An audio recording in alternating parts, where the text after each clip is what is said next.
When I awoke, they told me I was the true heiress of the Qin dynasty, switched at birth, yet the household already had its so-called false heiress, raised lovingly for over a decade. My family awaited my descent into self-loathing and envy, expecting me to drown in resentment against fate's cruelty. But as I beheld this gleaming new era, devoid of war and famine, free from the specter of the deceased, I knew this, for me, was the most splendid of times. My skull throbbed as if split open upon waking. Clutching my temples, I felt alien memories flooding my mind. For one suspended moment, I existed in void-like amnesia. When the mental storm subsided, I finally observed my surroundings, this world both foreign and intimately known. A profound dissonance consumed me. Through the haze, voices drifted from beyond the chamber. Surely she's feigning? A youth's voice sneered, playing the wounded dove to steal sympathy and turn everyone against you. Brother Qin, Siyu's the one we watched grow up. Vincent, he. A mellower male voice interjected. The Qin dynasty's affairs aren't yours to judge.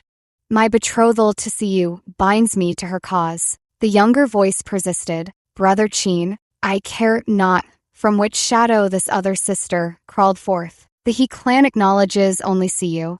The rest dissolved into murmurs beyond my grasp. I stared blankly at the white ceiling, grappling with the fundamental question of my identity. Emily Qin, that was my name. I remembered with visceral clarity the bullet piercing my heart, the suffocating despair of approaching death. Yet the Emily Qin who now breathed was decidedly not the one who'd survived that gunshot. This body moved with unfamiliarity, too youthful, its calloused hands bearing the marks of domestic labor rather than the hardened evidence of my former life. Time became meaningless until the door creaked open, revealing my wakened state to visitors. Two figures materialized in my vision, a handsome young man and a teenage boy. The voices from beyond the door now given form. Emily, you're awake? The clear tenor voice hovered near my bedside. I turned my gaze but held my silence. Their presence triggered a flood of foreign memories superimposing themselves upon my consciousness. The proper address surfaced unbidden. Perhaps I should call this man brother. My prolonged silence provoked the youth's impatience. Hey, how long are you going to keep up this act? Still, I remained wordless, studying them with unsettling intensity until the elder man summoned medical staff. The hospital's advanced facilities suggested significant medical progress since my transition. The white-coated physician diagnosed me with temporary amnesia after examination, his clinical pronouncement hanging in the antiseptic air. That impatient young man had already left, and I had no desire to see him either. Merely the sight of him felt clamorous. The young man sat down beside the hospital bed and said, Emily, it's me, your brother, Alexander Qin. Do you still remember me? The doctor says your memories will gradually return. He recounted recent events to me. The original owner of this body was the long-lost biological daughter of a wealthy family, maliciously switched at birth over a decade ago. His real sister. For all those years, they never realized the daughter they raised wasn't their own. A cliched tragedy, likely orchestrated by someone with ill intent. Their true daughter had been sold to a remote mountain village, where she endured years of struggle. It wasn't until last year that Emily Qin overheard her adoptive parents confess she'd been bought from traffickers. She fought tooth and nail to report it, waited for the investigation, and finally reunited with her birth parents. Yet by then, they had already spent over a decade nurturing a top-tier daughter in their household. Emily's current hospitalization resulted from a confrontation with Isabella Qin. She'd fallen down the stairs, suffering a concussion. She was acutely sensitive. After enduring over a decade of hardship,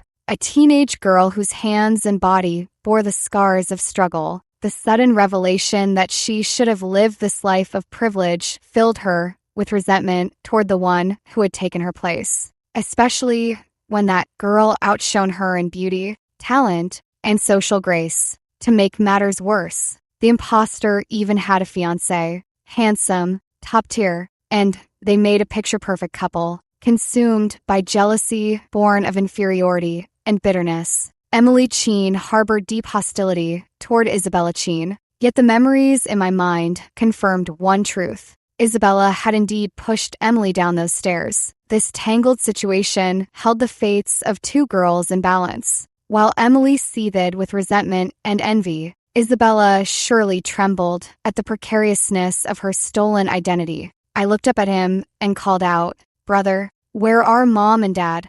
Alexander Cheen remained silent for a long moment. I knew. Emily's memories told me today was the day of Isabella's piano competition. They went to watch the performance. Vincent, he went with them. That's why it was so noisy earlier. "They'll visit you tonight," Alexander finally replied. I said nothing more. Alexander Cheen said, "Emily, both you and Isabella are like sisters to me, though your suffering stems from her biological mother. Isabella truly knew nothing of this. Her mother passed away years ago. Our parents have drafted a contract to grant you a 5% share in the company as compensation." Though my heart remained calm, I couldn't help feeling sorrow for the girl who shared my name, Emily Cheen. The family she desperately sought had only ever offered her limited affection. I didn't know where she'd gone or if she still lived, but the fact that I carried her memories struck me as profoundly strange. "Do you have that 5% share?" I lifted my gaze to meet Alexander's. He hesitated. I pressed further. "Isabella has some too, doesn't she? Perhaps less. Say, a 3% share?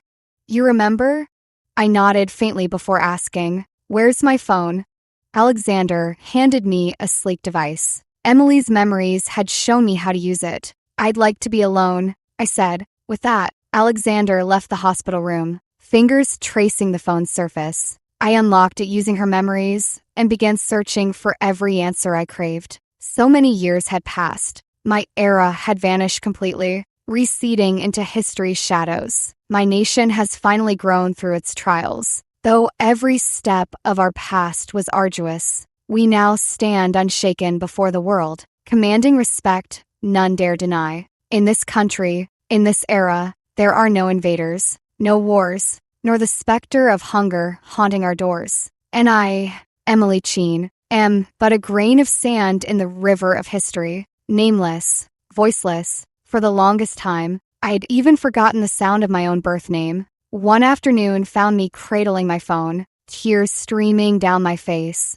at what glowed upon the screen. The visions that had only ever visited my dreams had somehow taken form in waking life. For me, this is the most splendid of times. Though I carry the memories of another Emily Cheen within me, this world still feels alien to my soul. Everything strikes me with wonder. Lying in the hospital bed, it wasn't until my current parents appeared that I understood the sour ache in my chest, the borrowed emotions of this body's former tenant. She, or perhaps I, burned with unresolved longing, demanding answers from the universe. I believe I comprehend her anguish. She simply craved affection that wasn't parceled out in competition with others. I observed the opulently dressed Cheen dynasty parents, their daughter Isabella Cheen trailing behind in an exquisite gown. She was beautiful, or more accurately, cultivated into beauty. Today's finery was clearly no accident. I lifted my gaze,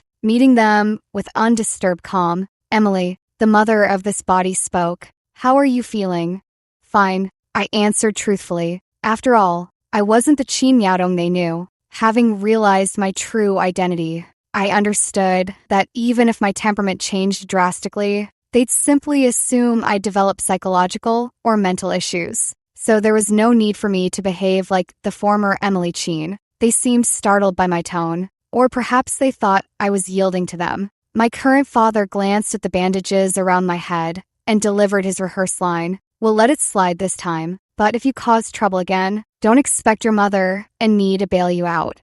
I remembered my real father, a scholarly gentleman, though he could be authoritarian at times. He always argued with reason, not force. Without comparison, I'd never have realized how top-tier Mr. Cheen was at fatherhood. I gave a non-committal hum, couldn't be bothered to say more. The gaudily dressed usurper. Now, that was interesting. A flicker of panic crossed her eyes before she exited, throwing me one last glance. Our eyes met. Her gaze held a challenge, she herself might not have recognized. She looked down on me, yet feared me all the same. The days following my awakening proved unexpectedly productive. If you consider being glued to my phone productive, this era witnessed the emergence of something called the internet, which I consider one of humanity's greatest inventions in its developmental journey. Nearly every piece of information I sought could be found there at my fingertips. Though war hadn't vanished from this world,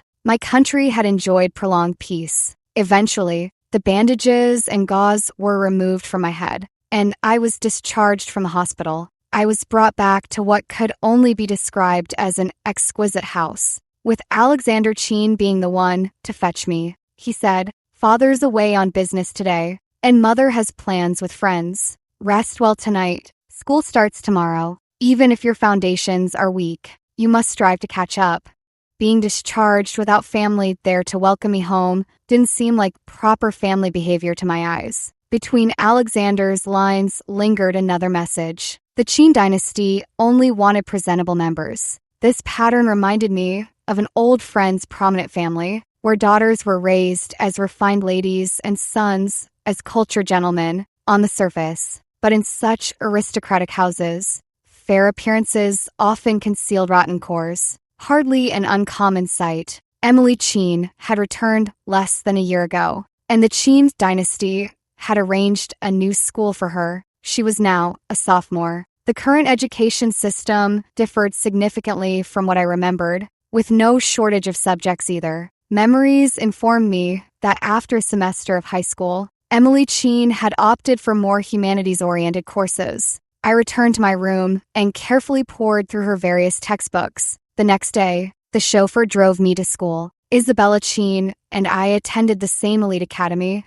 though she belonged to the honors class, perennially topping the ranks, forming a stark contrast to Emily Cheen. Even within the same school, we never shared a car for our daily commute. Guided by fragmented memories, I stepped into my classroom and noticed how the boisterous chatter faltered momentarily at my entrance. Truth be told, Emily Cheen had never commanded such palpable attention in class before. Her current status was delicate. Officially, the Cheen dynasty presented her as their adopted daughter, while Vincent He's engagement contract recognized only Isabella. The He clan's stance remained ambiguous. Should Isabella's true origins come to light, the He clan might withdraw their favor from her, but Emily would never become their alternative choice. Thus, the Qin dynasty prioritized preserving the engagement, their golden ticket, above all else. Yet, demoting their blood heir to adopted status revealed how little they truly valued Emily. She yearned for familial warmth,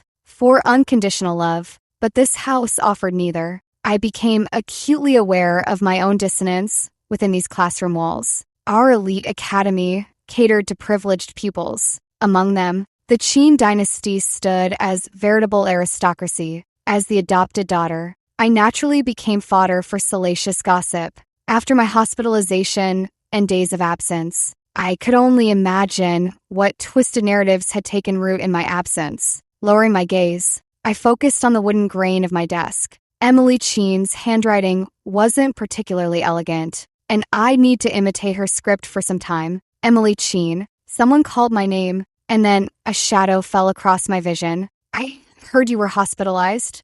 I looked up to see a young man with fire engine red hair. I could feel my expression shift from surprise to something more complicated. Not my taste at all. I knew who he was. Luke Lin, a silver spoon who worshipped the ground. Isabella Cheen walked on. "What do you want?" I asked coolly, aware that the original owner of this body hadn't been close to him either. "Word is you tried to push Isabella down the stairs, but ended up falling yourself? Or did you jump on purpose?"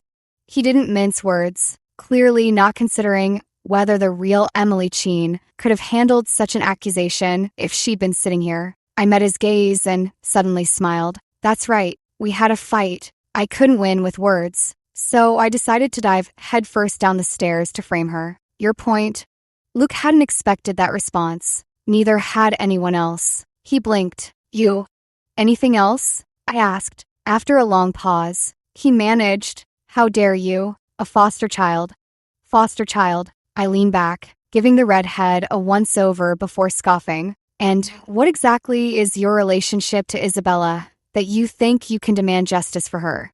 At this tender age, young men are most susceptible to provocation, quick to defend their beloved's honor, yet equally vulnerable to having their hearts pierced. And pierced it was. Are you courting death? He spat, just as footsteps echoed through the doorway. Their homeroom teacher had arrived. Her gaze swept across the classroom like a searchlight until Luke Lynn, still fuming, slunk back to his seat. Thus began my education in this modern era. I pored over history textbooks until their spines cracked, tracing familiar chronicles of my own time while discovering ancient pasts and futures I'd never imagined. The science books, by contrast, gleamed with unbroken spines. A lopsided scholar, this Emily Cheen, civilization had outpaced my meager imaginings. Though Emily's memories provided scaffolding, the gaps demanded my own exploration. For 7 days I drowned in knowledge. The classmates' iciness crystallized into recognition. Emily's memories supplied the term,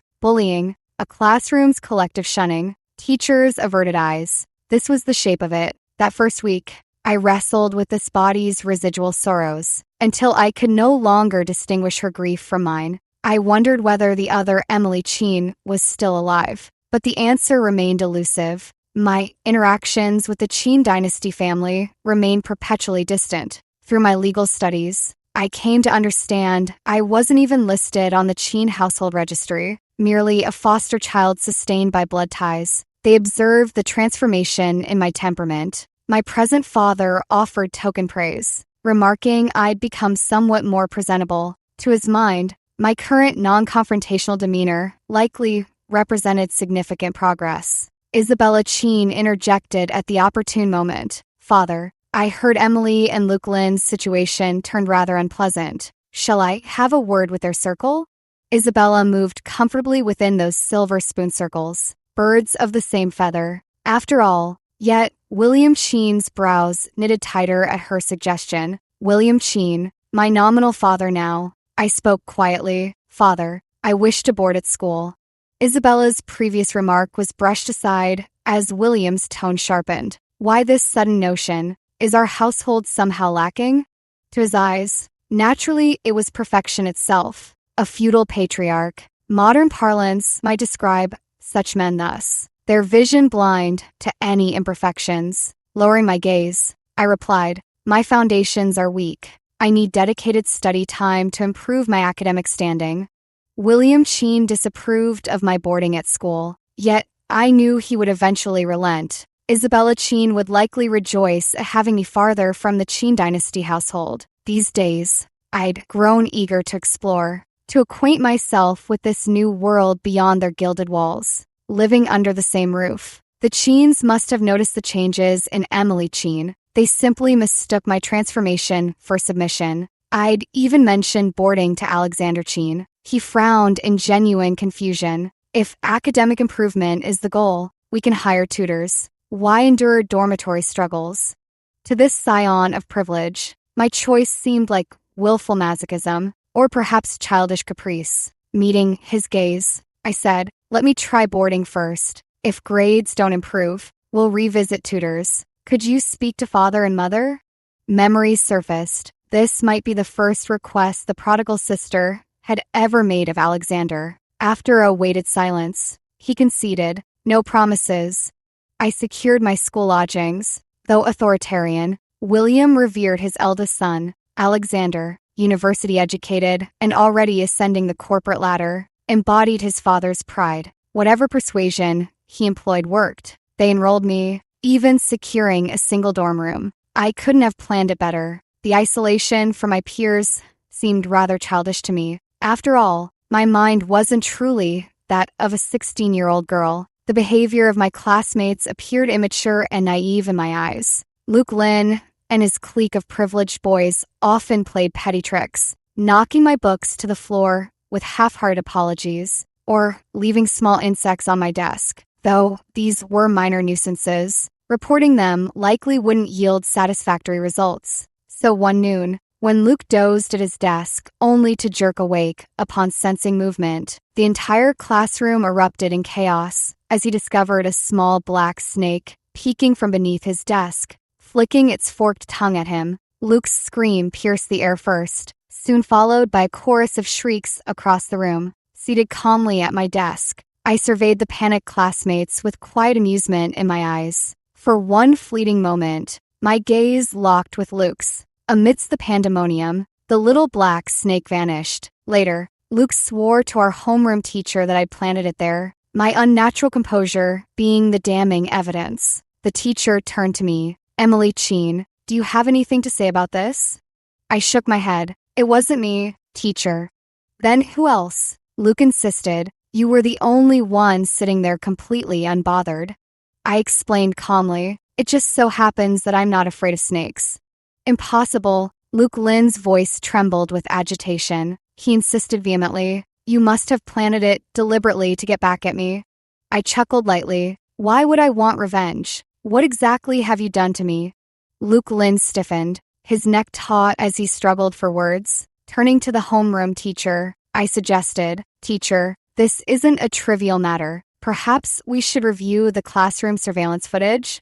Surveillance footage, a modern tool I'd learned about in this new era, a remarkably useful one. Yet, when we reviewed the recordings from the previous day, though we found no evidence of who might have placed the snake, the footage revealed something else entirely. In my absence, Luke Lin and his friends had been caught on camera, gleefully dropping caterpillars onto my desk. I watched the playback expressionlessly as teachers and administrators exchanged uneasy glances. Luke Lin squirmed under their scrutiny. Boys at this age all have their pride. It's just a matter of degree. After the snake incident, his defenses were paper-thin. The morning's footage showed the truth. Before anyone had arrived, a black snake had slithered in through the door gap, weaving between desks until it disappeared unmistakably into Luke Lin's. Luke Lin watched the surveillance footage with every hair standing on end. He'd been in such close proximity to the snake for hours. His face turned ashen with fright.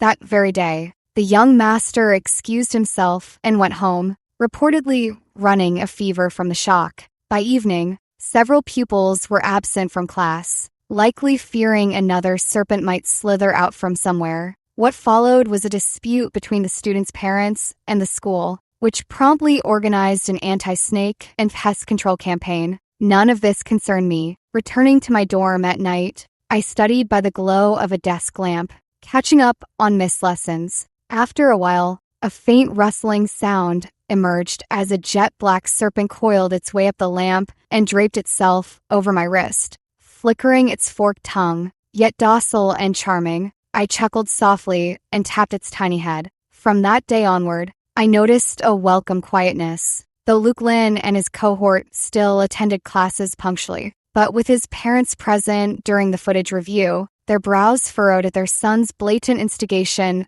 of bullying against a female classmate. His family was one of driven professionals. His mother, in fact, more formidable than his father. He learned his lesson, though neither I nor Emily Cheen received an apology. After the monthly exams, my grades had indeed improved from before, but it still wasn't enough. During my time at school, I didn't see Isabella Cheen often, but she was something of a celebrity on campus. News about her constantly reached my ears. Which competition she'd entered, what award she'd won, her dealings with Vincent He, or the rumors circulating about her and me. On weekends, I had no desire to return to the Cheen household either. Finding an excuse to stay away wasn't difficult. I bought tickets and visited every exhibition in the city. I saw many relics of history, even spotting familiar names in some records. But like me, countless others had passed through time without leaving a trace, like tiny streams merging into the vast ocean. Even now,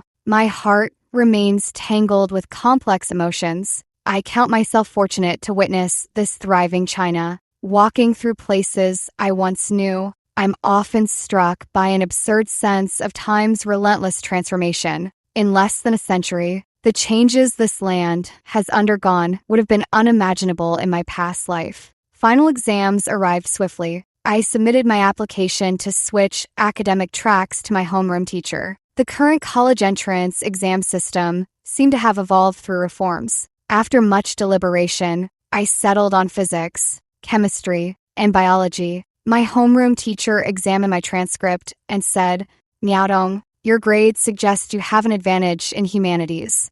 Indeed, in just over half a semester, I'd risen to the top of the worst class. My grades in history and political science ranked among the top in my grade, as did my English scores. In the second year of high school, classes would be reorganized based on academic performance, and I was likely to be reassigned to a different class. Despite significant improvement in my science subjects, my homeroom teacher remained skeptical. She earnestly advised me, saying that girls who excelled in humanities might face a steep decline if they switched to sciences. I didn't change my mind. The matter eventually reached the ears of the Qin dynasty. William Qin disapproved of my decision to switch tracks. In his view, Isabella Qin and I studying humanities and attending a respectable university would bolster our marriage prospects in the future. Isabella Qin and I were both excluded from the company's succession rights. Unfortunately, I paid him no heed. William Qin was furious. He said, "Your humanities grades are clearly better than your science scores. Why insist on pursuing something you're not good at? With your current performance, you could get into a decent university. What if you switch to sciences and end up failing miserably?" I replied calmly, "I can excel at it." I knew why he was so angry, not because of my aptitude for science, but because he despised defiance within the family. He seemed almost amused by my stubbornness. Just then, my current mother interjected softly, "Why Shua was always strong in sciences too. Perhaps Miaodong might also."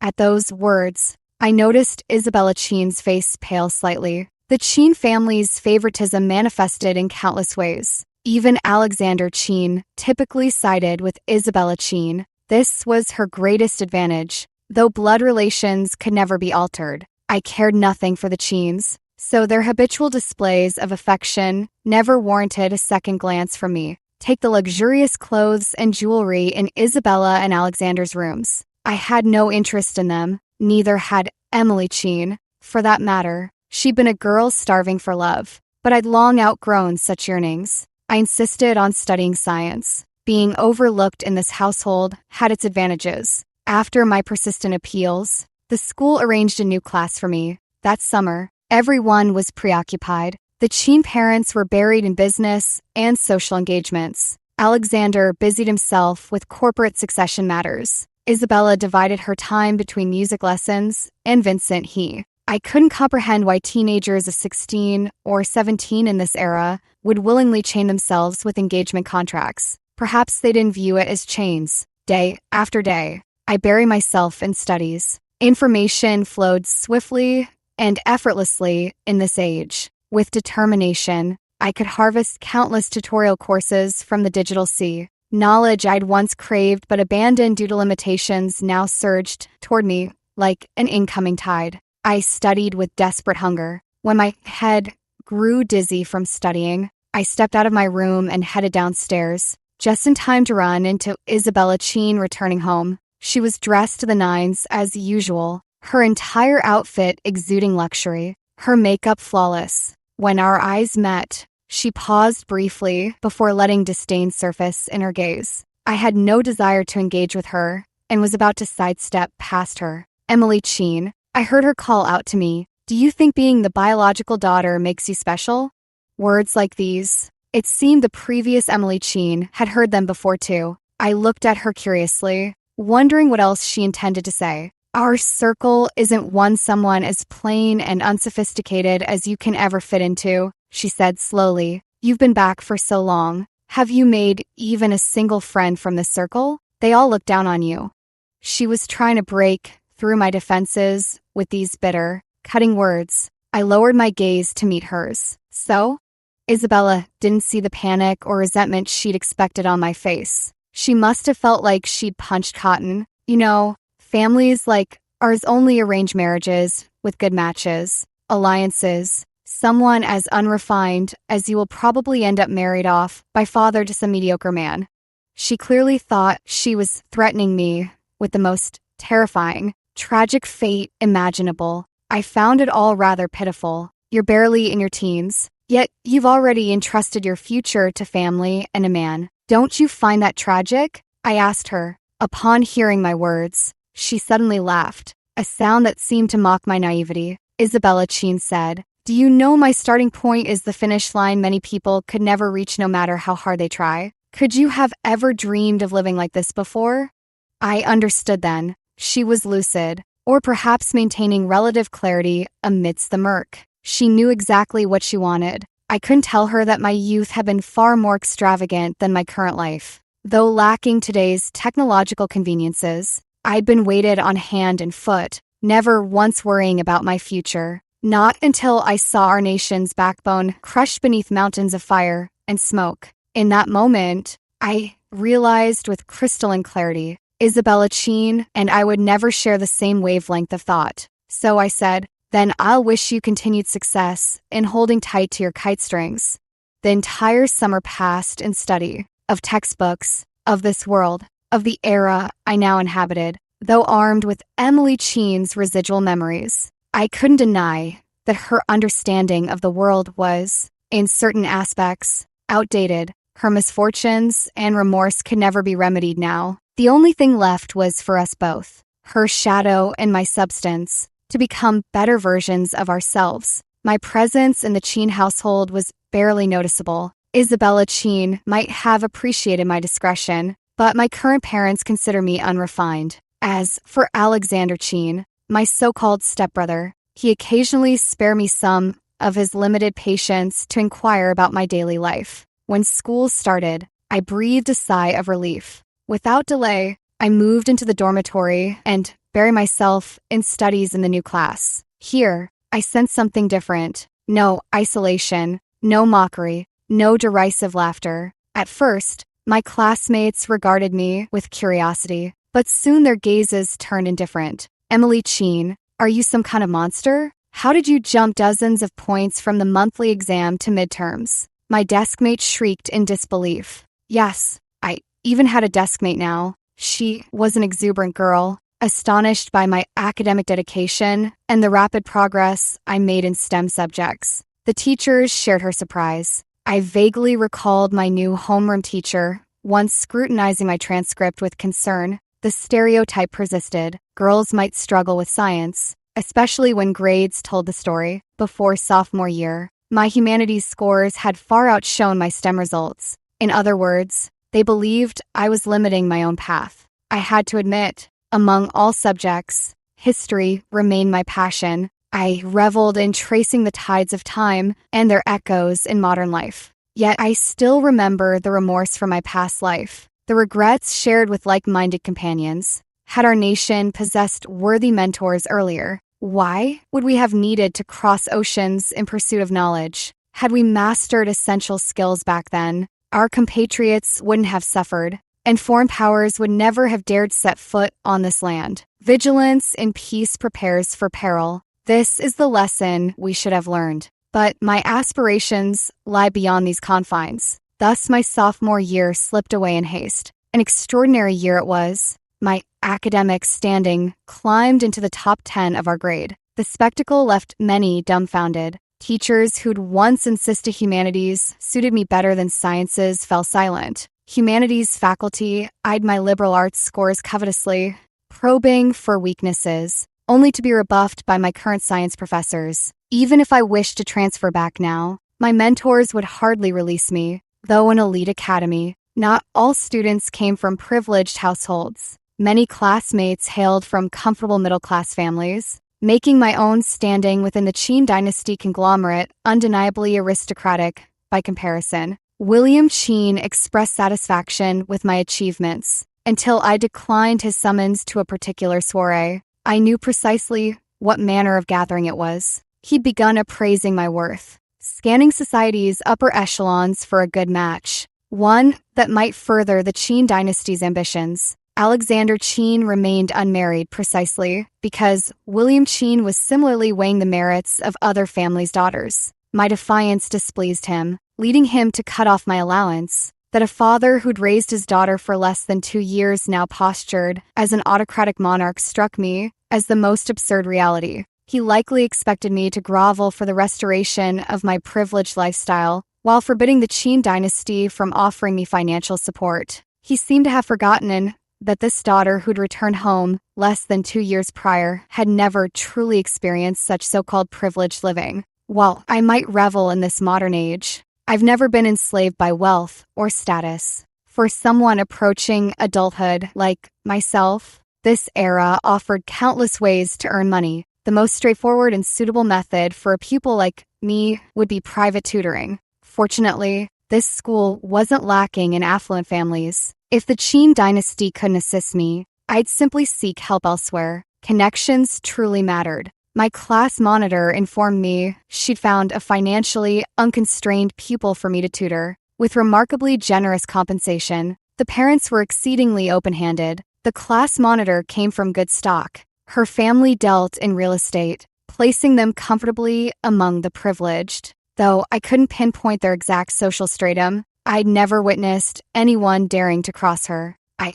gratefully accepted her kindness. When I arrived at my tutoring student's home at the appointed time, I was greeted by an expansive villa estate, considerably larger than the Qin dynasty residence. The architecture was ostentatious to a fault. Having grown accustomed to such environments, I entered without batting an eye, only to find Luke Lin lounging like royalty on the sofa. His reaction dwarfed mine. He sprang up as if he'd stepped on a snake. "Emily Qin?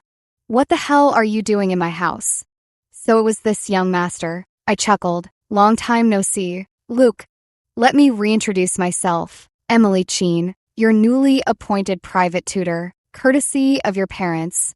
Whatever tantrum Luke threw afterward about replacing me wasn't my concern. Ultimately, he slumped beside me with all the enthusiasm of a condemned man. Clearly, his rebellion had failed. The young master glowered. "Don't think just because my mother likes you, you can do whatever you want. Believe me, I'll have you out of here in no time." I smiled. "Care to try?"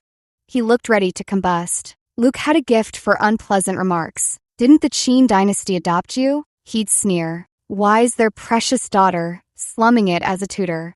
I let his barb slide, keeping my focus fixed on his academic performance. Luke Lin's math skills were abysmal beyond words, his only redeemable subjects being literature and English. Payment received, services rendered. This principle was clear to me. My task was to prop Luke Lin up against that wall of academic failure. His mother's compensation made refusal unthinkable. I'd paid my senior year tuition at Elite Academy myself. That summer before junior year, I never returned to the Qin dynasty estate. William Qin's tyranny extended to forbidding anyone from assisting me. Those months became a revolving door of odd jobs, some surprisingly lucrative. The earnings, combined with my academic scholarships, sufficed. Elite Academy's exorbitant fees matched only by its generous merit awards. Survival ceased being a concern when Luke's midterm scores improved. His family's gratitude materialized as another substantial payment, securing my continued tutoring.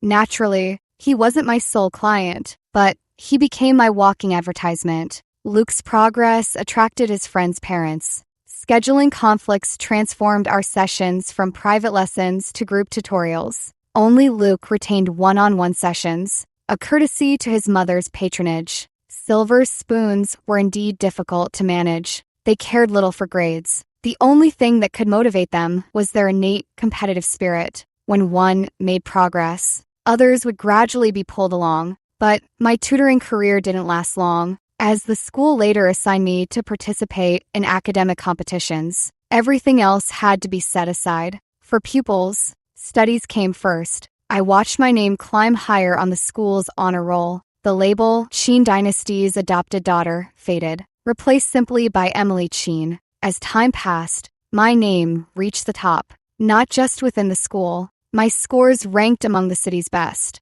As college entrance exams approached, some classmates grew relaxed, their futures already paved by family connections. I heard Isabella Qin would study abroad with Vincent He. Hearing this news, out of professional courtesy to my former employer, I offered Luke Lin some encouragement when we crossed paths, advising him to focus on exam preparations. Luke stared at me for a long moment, stammering incoherently, without managing anything substantive. He seemed almost offended. Perhaps my words had struck a nerve. After the exams, I rented a small apartment. One day, Alexander Cheen suddenly called me, asking over the phone, "When do you plan to come home?"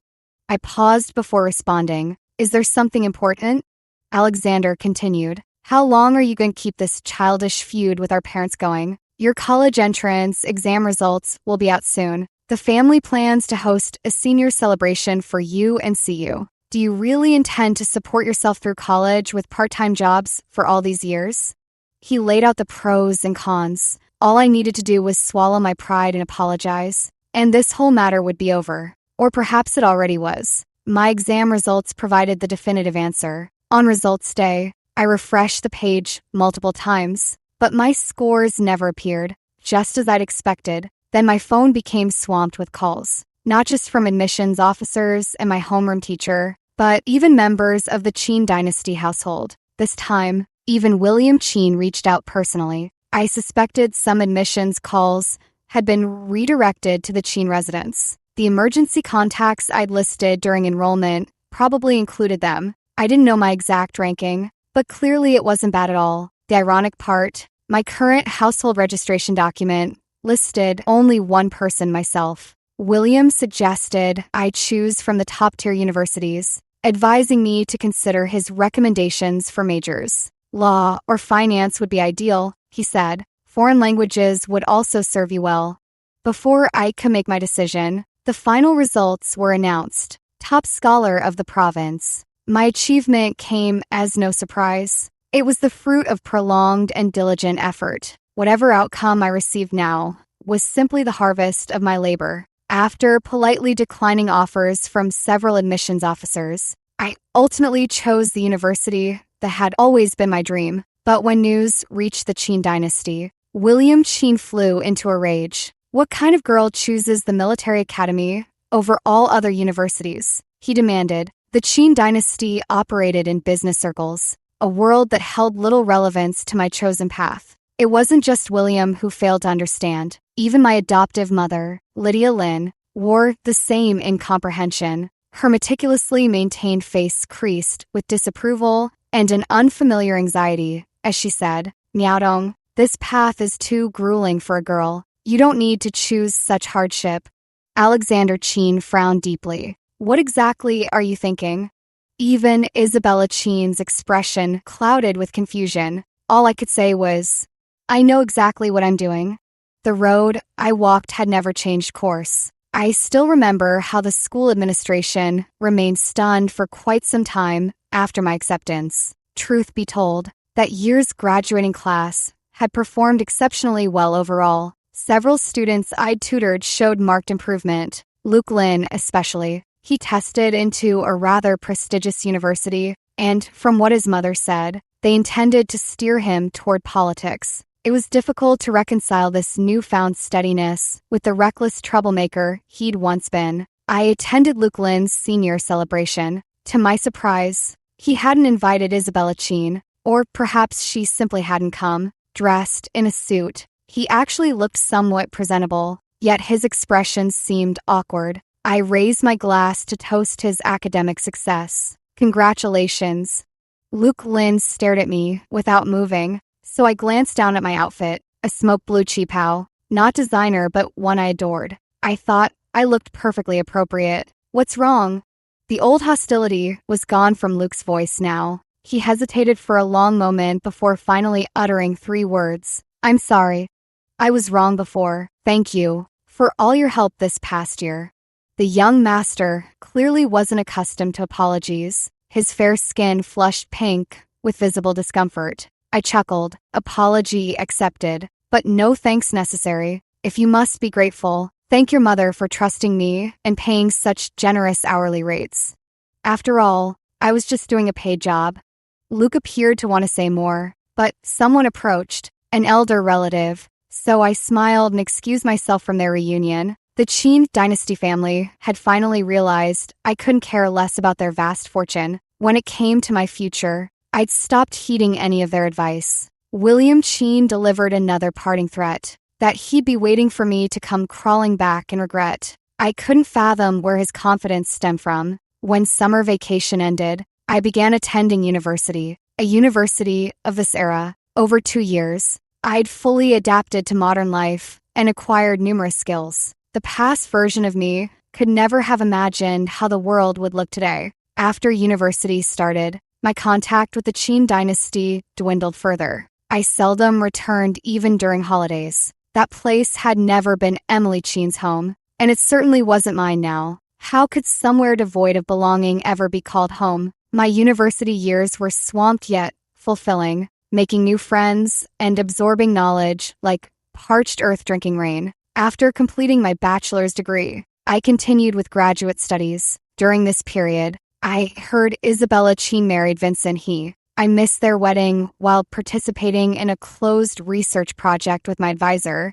My phone inaccessible. By the time I checked it, their ceremony had concluded days prior. William Qin remained furious, but his authority over me had evaporated. As my graduate studies neared completion, Alexander Qin called. "I'm getting married on the 16th next month. Will you come?" Nearing 30, marriage was natural for him. Rumor said his bride was a well-matched socialite he dated for 3 years. A good match by all accounts. Alexander Qin seemed to have learned his lesson, notifying me over a month in advance. I couldn't make any promises. "If there are no scheduling conflicts," I said, "I'll attend." Memories of awakening in this era resurfaced. To this day, I remain acutely aware that I have no right to grant forgiveness on Emily Qin's behalf. Moreover, from my perspective, I cannot endorse such familial values. Soon enough, I'll be leaving to pursue my doctorate. When my advisor learned I'd be returning home for the wedding, he frowned while processing my leave request. By the time I returned, 2 security officers accompanied me, both in civilian attire, though their professional bearing remained unmistakable. Alexander's wedding reunited me with numerous familiar faces. Some guests still reveled in carefree lifestyles, while others had settled into marriage and parenthood. When I appeared, several failed to recognize me entirely. Yet when their gazes shifted between Alexander and me, they'd startle, then whisper behind lower heads. My features hadn't changed dramatically, though. This body's genetic kinship with Alexander inevitably revealed shared traits. We were, after all, biological siblings. The resemblance proved particularly striking given our statures. His 185 centimeters to my 175. By contrast, Isabella Qin's petite frame and dissimilar facial structure made her seem almost unrelated to the Qin dynasty lineage. Rumors always tend to spiral into absurdity. Some were even speculating whether Isabella Qin or I was the true biological daughter, given how she'd always been the shining star over the years. Most leaned toward me being William Qin's illegitimate child. After all, why would the Qin dynasty adopt another daughter when they already had both son and heir? Regardless of the gossip, I'd never invested much concern in the Qin family's affairs. When I finally met Alexander Qin and his new bride, I still presented wedding gifts and offered my congratulations. Alexander's expression turned complicated when he saw me. His gaze flickered to the 2 guards, shadowing me before he murmured, "It seems, even without my invitation, you'd have found your way back."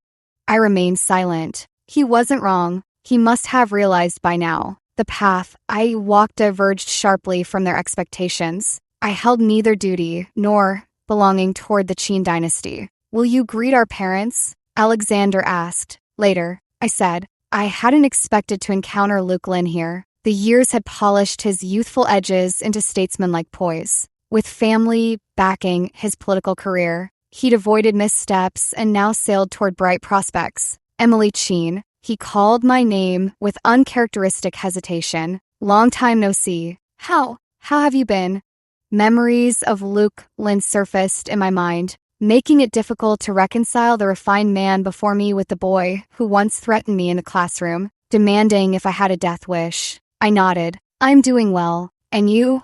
He chuckled. "I'm good." After a pause, he asked, "How long are you staying this time?" Leaving tomorrow, I replied. A pile of data in the lab still needed verification. A flicker of disappointment crossed Luke's face before he let out a soft laugh. You've really become quite the busy person these days. Hard to even get in touch with you. I didn't deny it. It was true that I sometimes took my time replying to messages. Just then, Luke's mother approached. She had been something of a mentor to me, so I greeted her warmly. Auntie, it's been a while. Luke's mother remained as dignified and elegant as ever. Her eyes crinkled with warmth as she smiled at me. Miaodong, look how lovely you've become. Are you seeing anyone? Does our Luke stand a chance? The moment the words left her mouth, Luke froze. Mom, what are you saying? I blinked in surprise, then laughed lightly. Auntie, I've noticed plenty of young ladies stealing glances at Luke. Luke Lin waved it off. Don't mind my mother. She's joking around these days, teasing everyone like I'm some shelf-warming product. This brief exchange was but one of many commonplace pleasantries at Alexander Chen's wedding reception. After the ceremony, I went to greet the Chen elders. Unexpectedly, a young man stood beside them. From William's introduction, I could read between the lines. I'm leaving tomorrow, I stated. William frowned. So abruptly, you're attending university, not being indentured to the institution. Madam Lydia, Lin interjected. This is the third son of the Lee family, your brother's friend. Young adults should acquaint themselves. No, I chuckled, recalling an upperclassman's struggle about being forced into matchmaking during holiday visits. No need for introductions, nor matchmaking attempts. My tone remained measured. Currently, marriage to me requires 3 generations of direct lineage vetting. Would that sit well with you? I paid no heed to the couple's rising fury. While exiting, I spotted Isabella Chen and Vincent He in the corridor. The childhood sweetheart's married life seemed less idyllic than imagined. Mid-argument, Vincent stormed off as Isabella grasped his sleeve. I heard Vincent He's voice saying, do you know how strangely those people at the table looked at me when they mentioned how much more Alexander Chen and Emily Chen resembled siblings? Isabella Chen's voice carried exhaustion. Didn't you know this all along? Are you feeling awkward now because Emily has grown beautiful, or is it because of her current status? The voices cut off abruptly. I walked out expressionlessly, my bodyguard following close behind. I didn't glance at their expressions. There was no need to. Even as I walked away, their arguments still faintly reached my ears. After attending Alexander Chen's wedding, I returned to campus, immersing myself once more in my research. I paid little attention to the outside world. During my doctoral studies, the only people I regularly interacted with were my advisor and senior colleagues. We were all equally losing hair. The next time I heard news about the Qin dynasty was online. There had been an incident at a plot of land they had acquired. Not only had a massive sum been invested, but workers had been injured. Rumors swirled about the cause. Some whispered the place was haunted, that something unclean lurked there. Now, even specialized departments were stepping in to manage the situation. Someone had photographed robed Taoist priests entering the derelict estate, compasses in hand. The Qin dynasty's affairs had never concerned me, until I spotted a familiar amulet in those viral photos circulating online. I stared so intently that I didn't notice my advisor approaching until his voice broke through. What has you so captivated? I looked up. Professor, I need to request leave. I contacted Alexander Chen, proposing to survey the restricted site. The recent scandal had clearly worn him down, yet my request still drew visible surprise. What business could you possibly have there? Don't complicate matters further. The perimeter stood guarded behind police tape. No unauthorized access permitted without escort. When I arrived, Alexander waited roadside, his fatigue more pronounced since our last meeting. My purpose here remained opaque to him. Miaodong, this is no sightseeing spot, he cautioned. Those online rumors have substance. You shouldn't enter. My gaze locked onto the decrepit estate ahead, some unseen force compelling me forward. Answers to long-buried questions seemed to shimmer just beyond reach. Inside, we encountered the tactical unit and a wise man in Taoist robes, the former armed with rifle-like weapons, the latter grim-faced. Our intrusion immediately drew demands for our expulsion. When my gaze finally met the wise man's, after a long silence, he seemed to sigh. "So it is you, the destined one," he said. I didn't understand his words, but our group was permitted to stay. The tactical unit members, flanking the wise man, no longer attempted to shoo us away. I couldn't tell which government department they belonged to, only that they appeared to be official personnel, their expressions stern. As I ascended the creaking staircase of this dilapidated house, each step seemed to carry the weight of history beneath my feet. Back in high school, I'd researched my hometown and visited it. My childhood residence had long been reduced to ruins during the conflict, later rebuilt in the post-war years. This place didn't match any of my memories, yet the dust-covered amulet hanging above the bed in the second-floor chamber reminded me sharply of someone. I'd never been here before, but perhaps he had. Approaching the room, I overheard hushed voices below attempting to dissuade me from entering. Fragments like peaking energy drifted up to me. Though it was daytime, the interior remained sunless and gloom-shrouded. A weathered wooden desk slumped in the corner, its decayed state mirroring the room's neglect. Staring at the scene, my mind conjured an image. A young man in Western-style trousers and shirt, bending over this very desk decades ago. The musty air hung thick as I approached the bedside, reaching toward the amulet hanging there. I felt a sudden stir of breeze in the air the moment my fingers brushed against it. It was just an unremarkable peachwood talisman.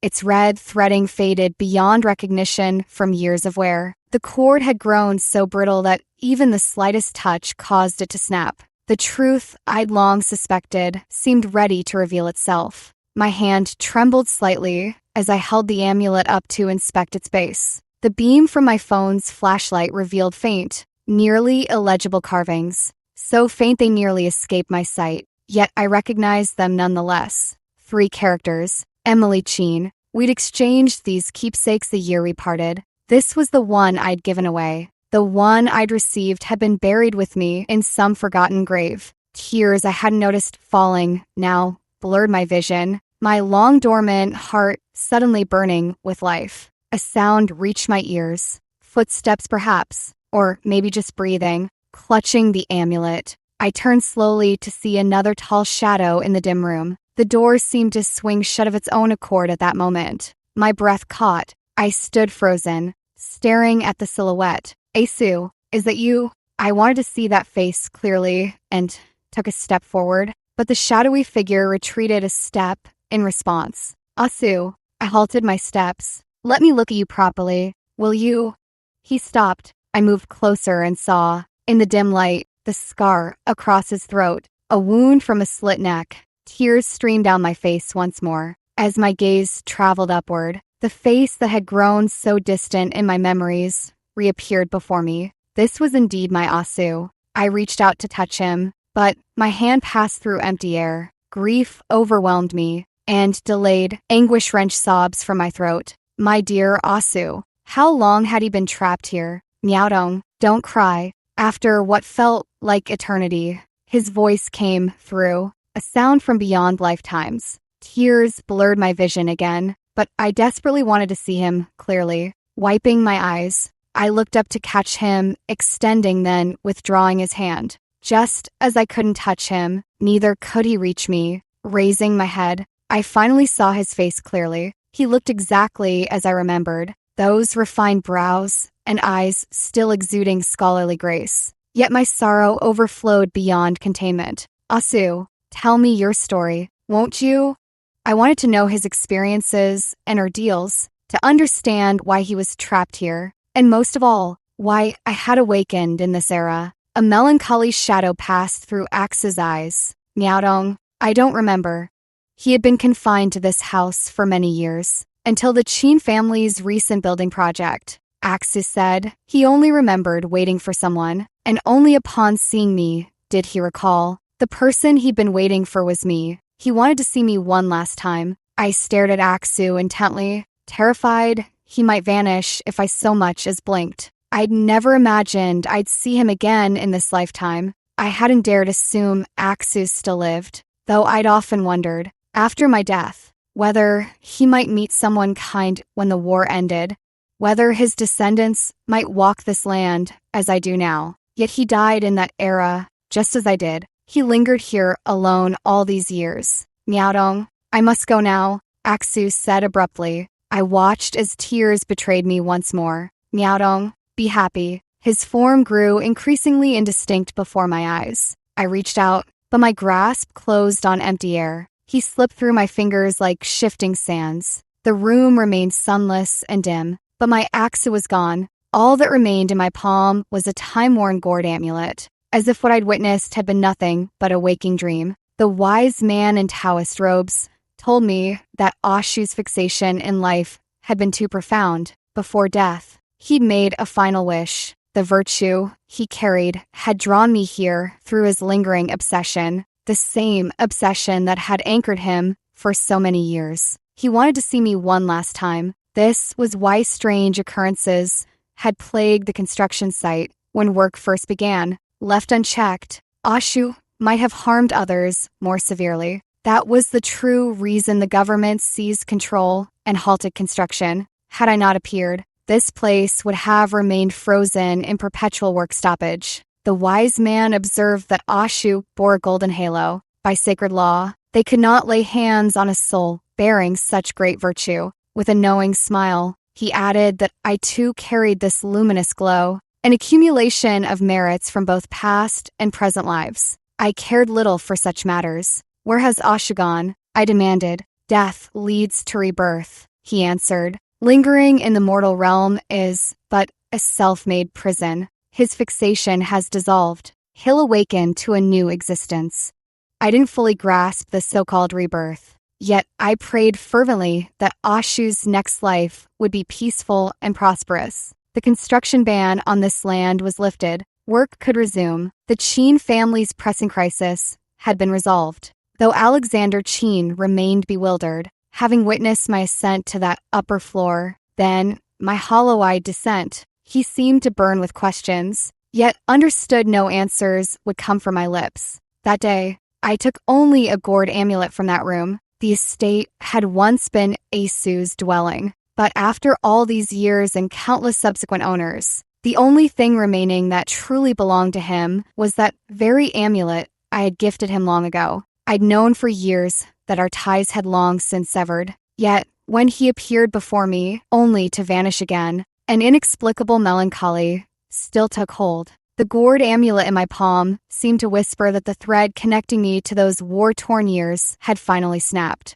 The Emily Qin of now was simply Emily Qin. At 28, I received my doctorate and formally joined a research lab. My social circle remained small. My constant companions were beakers and datasets. The Qin dynasty initially reached out, preaching that no parents are without their virtues. But I was never the daughter they wanted, just as they were never the parents I needed. Material comforts mattered little to me. My work fulfilled life's necessities, though my superiors often fussed, insisting law enforcement accompany me whenever I stepped out. Eventually, the Qin dynasty must have realized, if I didn't wish to see them, appearing before me became impossible. They hadn't the faintest idea where I lived now. The specter of an arranged alliance could never touch me. For years thereafter, I lived alone, catching occasional whispers about the Qin dynasty's affairs through third-hand gossip. William Qin gradually stepped back,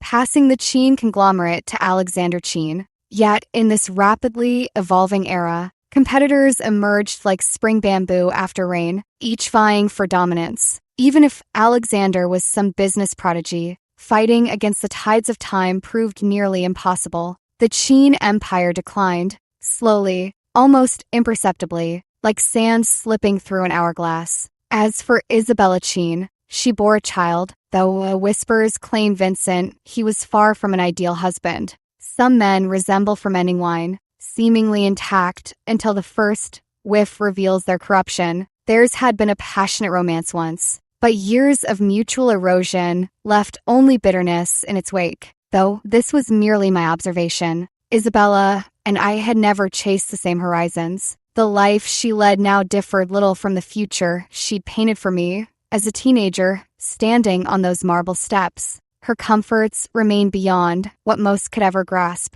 When one of my discoveries was later released, William seized the opportunity to publicly acknowledge me. For a time, their messages came thick and fast, urging my return for William's birthday banquet. Isabella had clearly become the discarded pawn in this farce. Whether through calculated strategy or lessons learned during Qin Corporation's decline, William now sought political connections. A daughter in academia made for an excellent calling card. Isabella's belated message arrived heavy with venom. You win.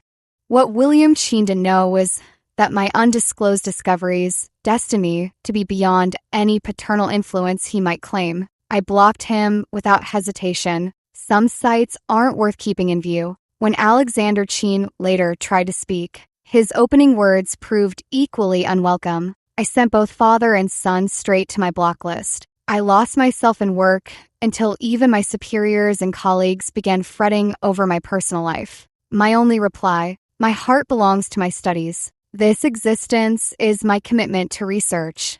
Over the years, many top-tier men crossed my path. Admirable all, but no spark could reignite in a heart like mine. The wise man in Taoist robes once told me my present life would become my next life. Thus, I integrated Emily Qin's memories. Her emotions became mine, though past life recollections merged as well. Regaining a sense of belonging to this era took years of adjustment. During rare downtime, I'd buy flowers to brighten my home. Pets tempted me, but my schedule made me worry I'd fail them. Their presence triggered a flood of foreign memories, superimposing themselves upon my consciousness. Though not stern, my meticulous nature made charming pupils endure considerable struggle under my guidance. Yet each proved themselves remarkable young adults. Standing at the podium to lecture on fundamentals, the stars and stripes hung above me. Together, we were writing this generation's narrative. Epilogue. I first met Miaodong in our childhood. Her father had taught me calligraphy. Even as a girl, Miaodong possessed remarkable conviction. She was beautiful, yes, but hers was a beauty that transcended mere appearance. We grew up together, watching our homeland suffer, witnessing our people's anguish. We burned with helpless indignation. Her father donated much of their family fortune, yet it was never enough. Later, my parents ventured north to supply provisions for the troops. She spoke of education abroad, of seeing how other nations weather their struggles. Danger lurked everywhere then. Our parents arranged passage for us both. In the throes of young love, we'd stolen kisses beneath moonlit summer skies. Mimicking sweethearts we'd observed, she was sunlight given human form. I couldn't help but orbit her brilliance, couldn't help but love her. Such radiance she carried. We eventually returned home through countless hardships. We pledged our lives to one another. Yet as conflict engulfed the land, though we fought for the same cause, separation became inevitable. During a rescue operation shielding civilians, my position was revealed. The deceased hovered near enough to touch. As darkness took me, my final prayer was for Miaodong, that she might live to see a land free from war's ravages. A soul like hers would never lack for admirers. She would find someone worthy. If I had any remorse left, it was that I hadn't seen her in so long. How I wished we could meet just once more.